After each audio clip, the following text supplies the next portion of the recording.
Hello mga kapasma, tanghali na naman, ramdam ko na ang gutom. Kaya naman for today's video, magluluto ako ng adobong kangkong. Ang una ko nga palang ginawa dyan, ay tinanggal ko yung dahon at sineperate ko na yung katawan ng kangkong kasi mas madaling maluto ang dahon kaysa sa katawan ng kangkong. Bale, gunting na nga pala mga kapasma ang ginamit ko dyan kasi para sa akin mas madaling gamitin ang gunting kaysa sa kutsilyo.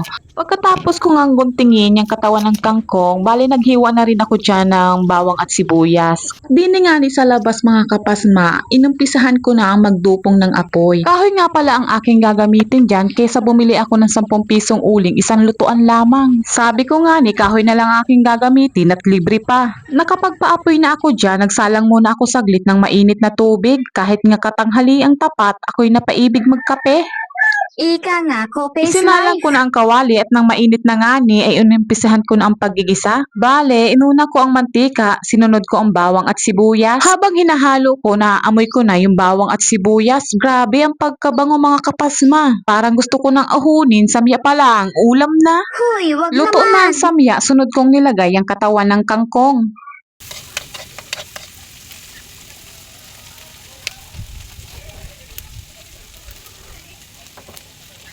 Tapos, lagyan ko na siya ng paminta. Saka ito, pampalasa.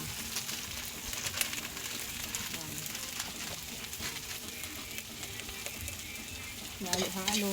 Ganyan lang. Ayan mga kapasma, luto na. Sinunod ko naman ilagay ang dahon ng kangkong. Hahalo-haluin ko lang yan mga kapasma hanggang sa kumupis bago ko siya lagyan ng toyo at suka.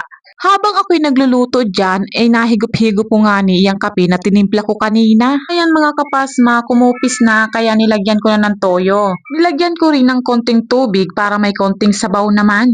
At syempre, hindi yan magiging adobo kung walang suka.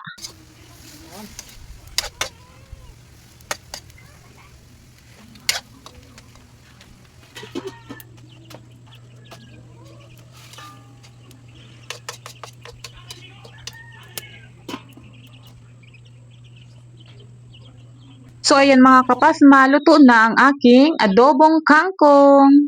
Pagkatapos ko mga kapasma magluto ng adobong kangkong, sinalang ko ulit yung kawali para naman sa pagpiprito ng tuyo. Hindi ko na yan hinugasan mga kapasma kasi malinis pa naman.